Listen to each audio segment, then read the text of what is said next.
नमस्ते दोस्तों, स्वागत है आप सभी का आपके अपने चैनल 3AM जीके में। तो आज हम लोग उस टॉपिक को कवर करने वाले हैं जिससे आपके एग्जाम में प्रश्न बनते ही बनते हैं। तो आज हम लोग देखेंगे योजना आयोग का गठन कब, कैसे और कहाँ हुआ था, और भारत में इसका गठन कब हुआ और किसने किया था। साथ ही साथ पंचवर्षीय योजना को भी हम लोग देखेंगे कि अब तक भारत में कितनी पंचवर्षीय योजना हो चुकी हैं और लास्ट पंचवर्षीय योजना कब हुई। इस टॉपिक से आपके प्रश्न बनते ही बनते हैं और इन्हीं टॉपिक को हम लोग नज़रअंदाज कर देते हैं। जब भी एग्जाम में बैठने जाते हैं तो हमारे मन में इन प्रश्नों को लेकर दुविधा हो जाती है और यही प्रश्न होते हैं जिनको हम छोड़ के चले आते हैं। तो बिल्कुल इस टॉपिक को नज़रअंदाज नहीं करना है और सबसे पहले इसकी हम लोग थ्योरी देख लेते हैं। उसके बाद सबसे मोस्ट इम्पोर्टेंट प्रश्न जो आपके एग्जाम में आ चुके हैं और जिनकी ज़्यादा से ज़्यादा संभावना है कि आपके एग्जाम में आ सकते हैं, उन सारे प्रश्नों को इकट्ठा करके आपके वीडियो में लिया गया है। तो चलिए एक एक करके हम लोग देखते हैं। सबसे पहले हम लोग देखेंगे इसकी थ्योरी को। तो चलिए हम लोग देखते हैं। योजना आयोग भारत का एक गैर संवैधानिक निकाय था जिसका कार्य देश की पंचवर्षीय योजनाओं का निर्माण करना था। यानी कि योजना आयोग का गठन क्यों हुआ था, तो वो भारत में पंचवर्षीय योजनाओं का निर्माण करने के लिए योजना आयोग का गठन हुआ था। यह पहली बार सोवियत संघ में जोसेफ स्टालिन द्वारा 1928 में योजना आयोग लागू किया गया था। यानी कि सबसे पहले योजना आयोग कहाँ लागू किया गया था, तो वो सोवियत संघ में। और किसके द्वारा, तो जोसेफ स्टालिन द्वारा। किस सन में, तो ये 1928 में। भारत के प्रधानमंत्री योजना आयोग के पदेन अध्यक्ष होते हैं। यानी कि भारत के जो प्रधानमंत्री होते हैं वही योजना आयोग के पदेन अध्यक्ष होते हैं। यह मार्च 1950 में प्रधानमंत्री जवाहरलाल नेहरू की अध्यक्षता में स्थापित हुआ। यानी कि भारत में यह कब स्थापित हुआ था, तो 1950 में। जवाहरलाल नेहरू स्वतंत्र भारत के पहले योजना आयोग के अध्यक्ष थे। पंचवर्षीय योजना को अंतिम स्वीकृति देने वाला सर्वोच्च निकाय राष्ट्रीय विकास परिषद था जिसका गठन 1952 में हुआ था। चलिए हम लोग इसी तरह पंचवर्षीय योजना को भी देख लेते हैं। तो जो प्रथम पंचवर्षीय योजना थी वो 1951 से 1956 के बीच थी। तो चलिए हम लोग देखते हैं। अर्थव्यवस्था के पुनर्निर्माण के लिए नियोजन के विचार को 1940 और 1950 के दशक में पूरे विश्व में जन समर्थन मिला था। 1944 में उद्योगपतियों का एक समूह एकजुट हुआ जिसने भारत में नियोजित अर्थव्यवस्था की स्थापना हेतु एक संयुक्त प्रस्ताव तैयार किया। इसे बॉम्बे प्लान भी कहा जाता है। भारत की स्वतंत्रता के बाद ही नियोजित विकास को देश के लिए एक महत्वपूर्ण विकल्प के रूप में देखा जाने लगा। जोसेफ स्टालिन प्रथम व्यक्ति थे जिन्होंने सोवियत संघ में वर्ष 1928 में पंचवर्षीय योजना को लागू किया था। भारत ने अपनी अर्थव्यवस्था के निर्माण और विकास को प्राप्त करने के लिए स्वतंत्रता के बाद पंचवर्षीय योजनाओं की एक श्रृंखला शुरू की। तो पंचवर्षीय योजना की अवधारणा क्या थी, आइए हम लोग देख लेते हैं।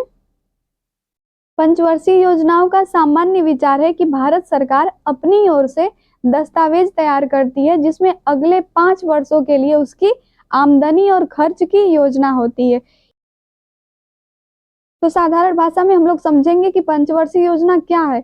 यानी कि भारत सरकार अपनी ओर से एक दस्तावेज तैयार करती है जिसमें अगले 5 वर्षों के लिए उसकी आमदनी और खर्च की योजना होती है। यानी कि 5 वर्षों में आमदनी कितनी आएगी और कितना खर्च होगा, वही पंचवर्षीय योजना होती है।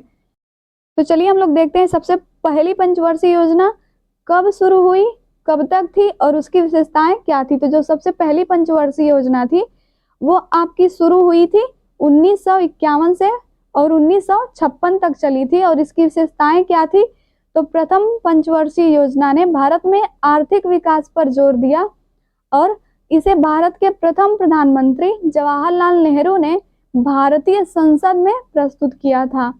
एक युवा अर्थशास्त्री के.एन. राज ने तर्क दिया कि भारत को पहले 2 दशकों के दौरान धीरे धीरे विकास करना चाहिए।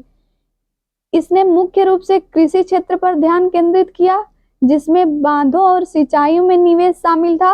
उदाहरण भाखला नांगल बांध के लिए भारी आवंटन किया गया। जो प्रथम पंचवर्षीय योजना थी उसमें खास तौर पे कृषि क्षेत्र पर ध्यान दिया गया और इसका मुख्य उदाहरण क्या था, जिसमें बांधों की सिंचाई में निवेश शामिल था। इसका उदाहरण था भाखड़ा नांगल बांध। भाखड़ा नांगल बांध के लिए भारी आवंटन यानी कि आमदनी दी गई और उसके यानी कि भाखड़ा नांगल बांध के विकास के लिए आवंटन किया गया। यह हेरोड डोमर मॉडल पर आधारित था, यानी कि प्रश्न आपका ये भी आ सकता है कि जो प्रथम पंचवर्षीय योजना थी वो किस मॉडल पर आधारित थी, तो ये हेरोड डोमर मॉडल पर आधारित थी। इसने बचत बढ़ाने पर अधिक जोर दिया। 1956 के अंत तक 5 भारतीय प्रौद्योगिकी संस्थान स्थापित किए गए। इस योजना की लक्षित वृद्धि दर क्या थी, तो 2.1%, जबकि प्राप्त कितना हुआ, तो ये 3.6% थी। यानी कि सरल भाषा में समझें तो जो अनुमान लगाया गया था यानी कि जो लक्ष्य था वो 2.1% का था, जबकि विकास दर जो प्राप्त हुआ वो 3.6%, यानी कि जो पहली पंचवर्षीय योजना थी वो कहीं ना कहीं बहुत ज्यादा ही सफल थी। चलिए देखते हैं दूसरी पंचवर्षीय योजना, तो ये 1956 से 1961 तक थी। दूसरी पंचवर्षीय योजना ने तीव्र औद्योगिकीकरण और सार्वजनिक क्षेत्र पर बल दिया। प्रथम पंचवर्षीय योजना ने कृषि क्षेत्र पर और द्वितीय पंचवर्षीय योजना ने औद्योगिकीकरण और सार्वजनिक क्षेत्र पर बल दिया। इसकी रूपरेखा तैयार करने और नियोजन का कार्य पीसी महालोनोविस के नेतृत्व में किया गया। इसने त्वरित संरचनात्मक परिवर्तन पर जोर दिया। इस योजना के तहत सरकार ने घरेलू उद्योगों की रक्षा के लिए आयात पर शुल्क अधिरोपित किया। इस पंचवर्षीय योजना की जो लक्षित वृद्धि दर थी यानी कि जो अनुमान लगाया गया था वो 4.5%, जबकि विकास दर अपेक्षा से थोड़ा कम प्राप्त हुआ। कितना हुआ था, 4.07%।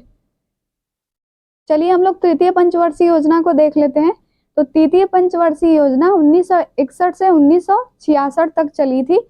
इसका उद्देश्य क्या था, यानी किस पर जोर दिया गया, तो कृषि और गेहूं के उत्पादन में सुधार पर ध्यान केंद्रित किया गया। राज्यों के विकास संबंधी अतिरिक्त उत्तरदायित्व सौंपे गए। उदाहरण, राज्यों को माध्यमिक और उच्च शिक्षा का उत्तरदायित्व सौंपा गया। तृतीय पंचवर्षीय योजना में राज्यों को माध्यमिक और उच्च शिक्षा का उत्तरदायित्व सौंपा गया। जमीनी स्तर अथवा ग्रास रूट लेवल पर लोकतंत्र के लिए पंचायत चुनाव की शुरुआत की गई। यानी कि प्रश्न आपका ये भी बन सकता है कि किस पंचवर्षीय योजना में पंचायत चुनाव की शुरुआत की गई, तो तृतीय पंचवर्षीय योजना में ये शुरुआत हुई। तो इस पंचवर्षीय योजना का जो लक्षित वृद्धि दर था वो 5.6% था और जबकि प्राप्त कितना हुआ, तो बहुत अनुमान से बिल्कुल कम प्राप्त हुआ था, 2.4% ही प्राप्त हुआ।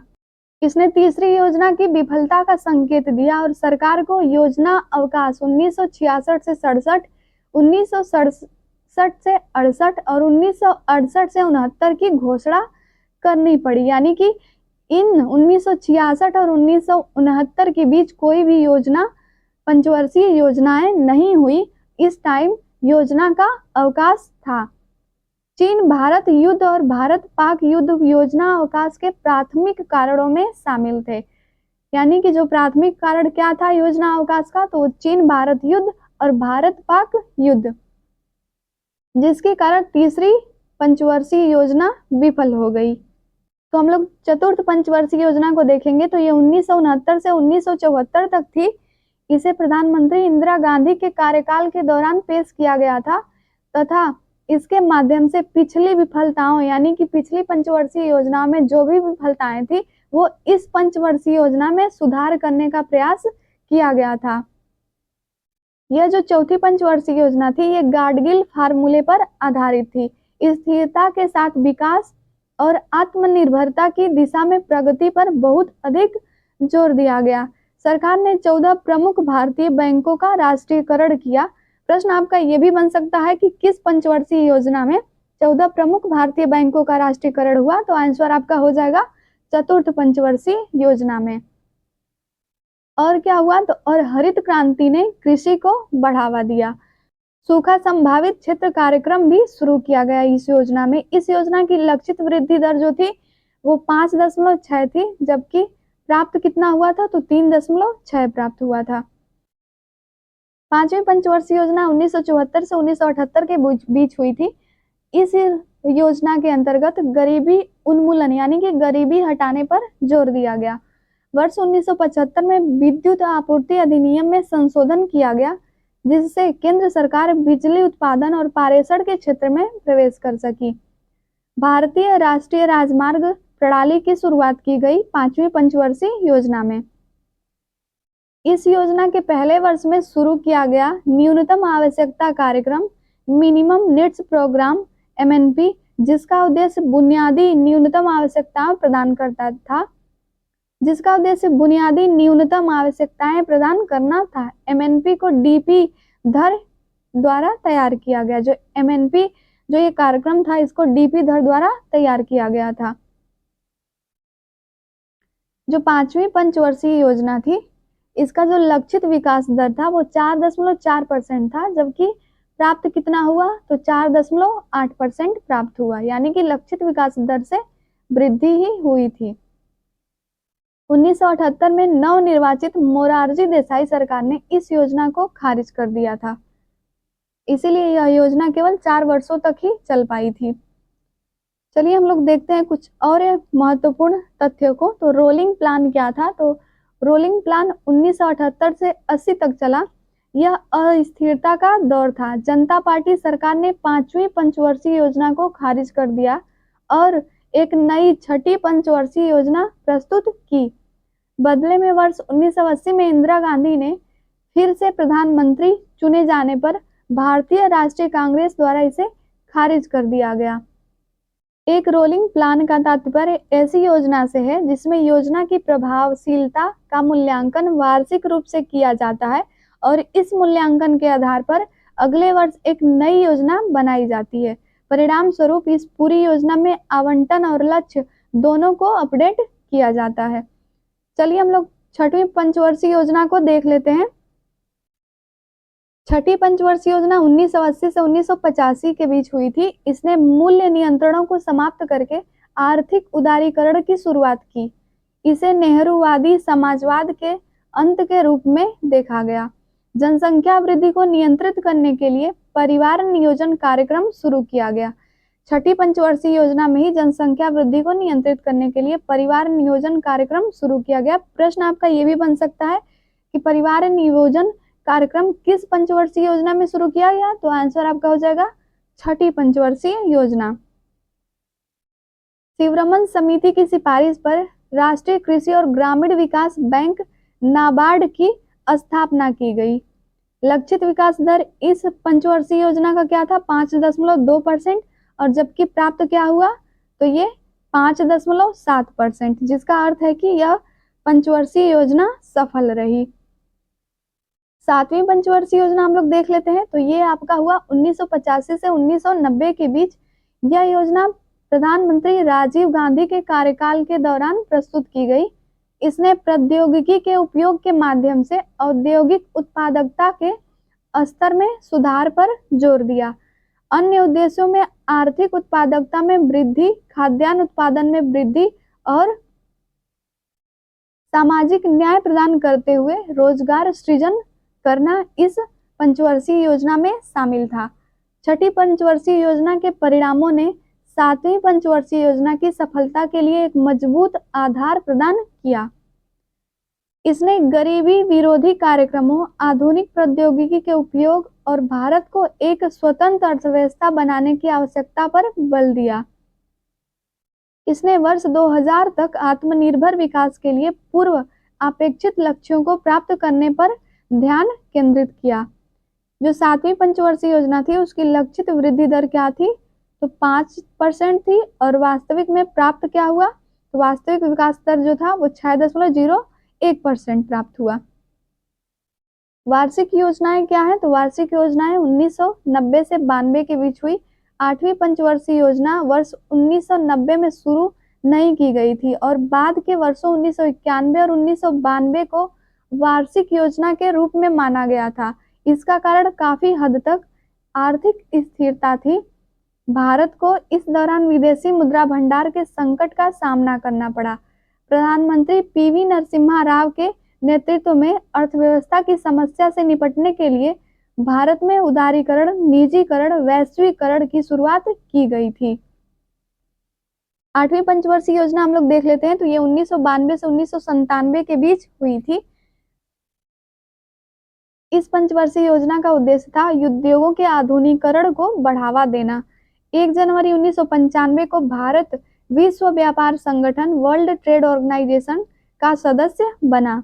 इसके लक्ष्य जनसंख्या वृद्धि को नियंत्रित करना, गरीबी कम करना, रोजगार सृजन, बुनियादी ढांचों के विकास को मजबूत करना, पर्यटन पर का प्रबंधन करना, मानव संसाधन विकास पर ध्यान केंद्रित करना आदि थे।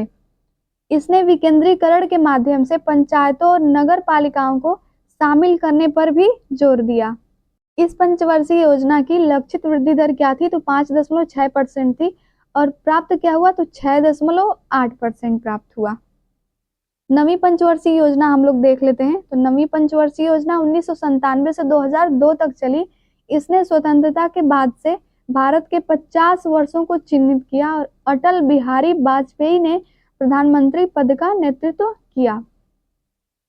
इसने गरीबी के पूर्ण उन्मूलन के लक्ष्य को प्राप्त करने के लिए सामाजिक क्षेत्रों हेतु समर्थन की पेशकश की और आर्थिक विकास सुनिश्चित करने के मामले में सार्वजनिक और निजी क्षेत्रों ने संयुक्त रूप से प्रयास किया। इस पंचवर्षीय योजना में तीव्र विकास और लोगों के जीवन की गुणवत्ता के बीच संबंधों को संतुलित करने पर भी ध्यान केंद्रित किया गया। इसके अलावा अन्य उद्देश्यों में सामाजिक रूप से वंचित वर्गों को सशक्त बनाना, आत्मनिर्भरता विकसित करना तथा देश में सभी बच्चों के लिए प्राथमिक शिक्षा उपलब्ध कराना था। प्रश्न आपका ये भी बन सकता है कि कौन सी पंचवर्षीय योजना थी जिसमें बच्चों के प्राथमिक शिक्षा उपलब्ध कराने पर भी जोर दिया गया, तो वो कौन सी पंचवर्षीय योजना थी? नवीं पंचवर्षीय योजना थी। इस योजना की रणनीतियों में आत्मनिर्भरता हासिल करने के लिए निर्यात की उच्च दर में वृद्धि करना, तीव्र विकास के लिए दुर्लभ संसाधनों का कुशल उपयोग आदि शामिल थे। इस पंचवर्षीय योजना की जो लक्षित विकास दर थी वो 7.1% थी, जबकि प्राप्त क्या हुआ था, तो ये 6.8% ही प्राप्त हुआ। 10वीं पंचवर्षीय योजना हम लोग देख लेते हैं, तो 10वीं पंचवर्षीय योजना 2002 से 2007 तक चली। यह योजना की विशेषताएं क्या थी, तो समावेशी तथा समान विकास को बढ़ावा देना था। इसने प्रतिवर्ष 8% जीडीपी विकास दर का लक्ष्य रखा। इसका उद्देश्य गरीबी को 50% तक कम करना, 80 मिलियन लोगों के लिए रोजगार का सृजन करना था। इसके अलावा इसका उद्देश्य क्षेत्रीय असमानताओं को कम करना भी था। इसने वर्ष 2007 तक शिक्षा को मजदूरी दरों के क्षेत्र में लैंगिक अंतराल को कम करने पर भी जोर दिया। लक्षित विकास दर इसका 8.1% था, जबकि प्राप्त क्या हुआ था, 7.6%। 11वीं पंचवर्षीय योजना हम लोग देख लेते हैं, तो 11वीं पंचवर्षीय योजना आपकी हुई थी 2007 से 2012 के बीच। जो ये पंचवर्षीय योजना थी, इसका उद्देश्य था उच्च शिक्षा में नामांकन बढ़ाना, दूरस्थ शिक्षा के साथ साथ आईटी संसाधनों पर ध्यान केंद्रित करने के अपने उद्देश्य के साथ बहुत महत्वपूर्ण था। यानी कि इसका योजना का जो उद्देश्य था वो उच्च शिक्षा में नामांकन बढ़ाने और दूरस्थ शिक्षा के साथ साथ आईटी संसाधनों पर भी ध्यान केंद्रित करने के अपने उद्देश्य के साथ बहुत महत्वपूर्ण था। वर्ष 2009 में शिक्षा का अधिकार अधिनियम प्रस्तुत किया गया, जो वर्ष 2010 में लागू हुआ था। इसने 6 से 14 वर्ष की आयु के बच्चों के लिए शिक्षा को निःशुल्क और अनिवार्य कर दिया। जो प्राथमिक शिक्षा का जो उद्देश्य था वो नवीं पंचवर्षीय योजना में लागू किया गया था, लेकिन जो 6 से 14 वर्ष की आयु के बच्चों के लिए शिक्षा जो निःशुल्क किया गया वो किस पंचवर्षीय योजना में, तो ये 11वीं पंचवर्षीय योजना में हुआ। इसकी मुख्य विषय वस्तु तीव्र और अधिक समावेशी विकास था। इसका उद्देश्य पर्यावरणीय स्थिरता और लैंगिक असमानता में कमी लाना था। जो इसकी रूपरेखा थी, 11वीं पंचवर्षीय योजना की रूपरेखा थी, वो सी रंगराजन ने तैयार किया था। इसमें वर्ष 2009 तक सभी को स्वच्छ पेयजल उपलब्ध कराने पर भी बल दिया गया, यानी कि 2009 तक सभी को स्वच्छ जल उपलब्ध हो जाएगा, इस पंचवर्षीय योजना में ही बल दिया गया था। इसका लक्षित विकास दर जो 9% था, जो प्राप्त कितना हुआ 8%। 12वीं पंचवर्षीय योजना 2012 से 2017 के बीच हुआ था। इस योजना की विषय वस्तु तीव्र, अधिक समावेशी और धारणीय विकास था। योजना का उद्देश्य बुनियादी ढांचा परियोजनाओं को मजबूत करना और सभी गांवों को बिजली आपूर्ति प्रदान करना था। इस योजना का उद्देश्य स्कूल में प्रवेश के संदर्भ में लैंगिक और सामाजिक अंतराल को दूर करना तथा उच्च शिक्षा तक पहुंच में सुधार करना था। इसके अलावा हर साल 1 मिलियन हेक्टेयर तक हरित क्षेत्र को बढ़ाना और गैर कृषि क्षेत्र में नए अवसर सृजित करना भी इसके उद्देश्यों में शामिल था। जो इसकी लक्षित वृद्धि दर थी वो 9% थी, लेकिन वर्ष 2012 में राष्ट्रीय विकास परिषद ने इस 12वीं योजना के लिए 8% की वृद्धि दर को ही मंजूरी दी थी। पंचवर्षीय योजना ही आपकी समाप्त हो गई, लेकिन उनसे जुड़े कुछ महत्वपूर्ण तथ्य हैं, उनको हम लोग देख लेते हैं। तो केंद्र सरकार और राज्य सरकार के बजट को 2 भागों में बांटा गया, गैर योजना बजट और योजना बजट। गैर योजना बजट सालाना देनदारियों मदों पर खर्च किया जाता है। योजना बजट को योजना द्वारा निर्धारित प्राथमिकताओं के अनुसार पंचवर्षीय आधार पर खर्च किया जाता है। वर्ष 1951 से 2007 तक भारतीय अर्थव्यवस्था का मॉडल पंचवर्षीय योजनाओं पर आधारित नियोजन की अवधारणा पर आधारित था। पंचवर्षीय योजना को तैयार करने, कार्यान्वित करने तथा विनियमित करने का कार्य योजना आयोग नामक संस्था द्वारा किया जाता है। वर्ष 2015 में योजना आयोग को नीति आयोग के नाम थिंक टैंक द्वारा स्थापित किया गया, यानी कि योजना आयोग का जो नाम है वो नीति आयोग कर दिया गया है। योजना आयोग का नाम बदलकर नीति आयोग कर दिया गया है। नीति आयोग ने 3 दस्तावेज प्रस्तुत किए हैं। पहला है 3 वर्षीय एक्शन एजेंडा, 7 वर्षीय मध्यम अवधि का रणनीति पेपर और 15 वर्षीय विजन डॉक्यूमेंट। तो सारे पंचवर्षीय योजना से जुड़े तथ्य तो समाप्त हो गए हैं, लेकिन इनसे जुड़े जो सारे मोस्ट इंपॉर्टेंट प्रश्न हैं तो एक एक करके हम लोग देख लेते हैं। ध्यान से बिल्कुल देखिएगा वीडियो लास्ट तक। सबसे पहला प्रश्न है आपका, भारत में पंचवर्षीय योजना का युग किस स्थापना के साथ प्रारंभ हुआ? तो योजना आयोग की स्थापना के साथ ही भारत में पंचवर्षीय योजना का युग शुरू हुआ। नई जनता पार्टी सरकार ने पंचवर्षीय योजना को पूरा होने से 1 वर्ष पहले ही समाप्त कर दिया। तो किस पंचवर्षीय योजना को पूरा होने से पहले? ये 5वीं पंचवर्षीय योजना थी। नीति आयोग के संदर्भ में नीति में टी का क्या अर्थ है? तो ये ट्रांसफार्मिंग है इसका अर्थ। सूखा प्रवण क्षेत्रों में लोगों को रोजगार प्रदान करने के लिए सूखा प्रवण क्षेत्र कार्यक्रम किस पंचवर्षीय योजना के दौरान शुरू किया गया था? तो ये 4थी पंचवर्षीय योजना के दौरान शुरू किया गया था। किस पंचवर्षीय योजना में भोजन कार्य और उत्पादकता नारे का उपयोग किया गया था? तो ये 7वीं पंचवर्षीय योजना में इसका नारा दिया गया था। भारत को आत्मनिर्भर अर्थव्यवस्था के रूप में शामिल करने के लिए किस पंचवर्षीय योजना का प्राथमिक लक्ष्य था? तो ये 3री पंचवर्षीय योजना का प्राथमिक लक्ष्य था।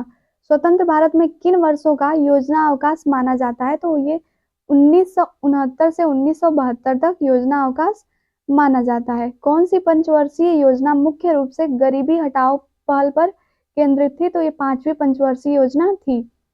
किस पंचवर्षीय योजना के पीछे हेरोल्ड डोमर मॉडल मुख्य विचार था? तो ये 2री पंचवर्षीय योजना के पीछे था। 10वीं पंचवर्षीय योजना का उद्देश्य गरीबी का कम करना है, तो कितने %? तो ये 5%। द्वितीय पंचवर्षीय योजना के दौरान विदेशी सहयोग से कितने एकीकृत इस्पात संयंत्र स्थापित किए गए? तो ये 6 संयंत्र स्थापित किए गए।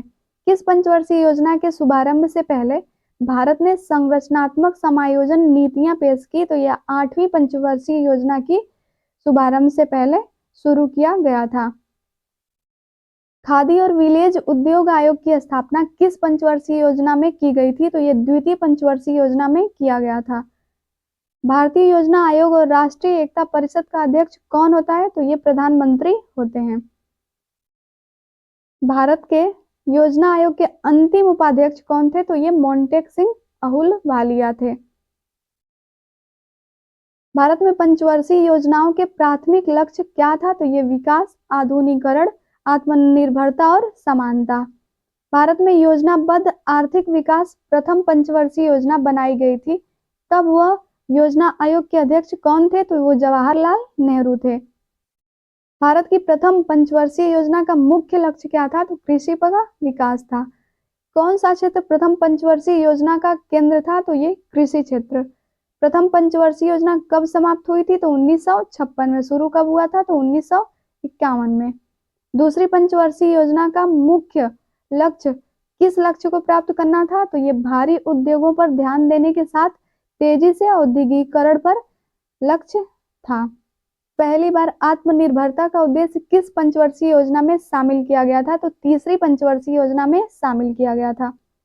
प्रथम पंचवर्षीय योजना का मुख्य जोर भारत में कृषि की स्थिति में सुधार लाने पर था। इसकी शुरुआत किस वर्ष हुई? तो 1951 में। चली कब तक? 1956 तक।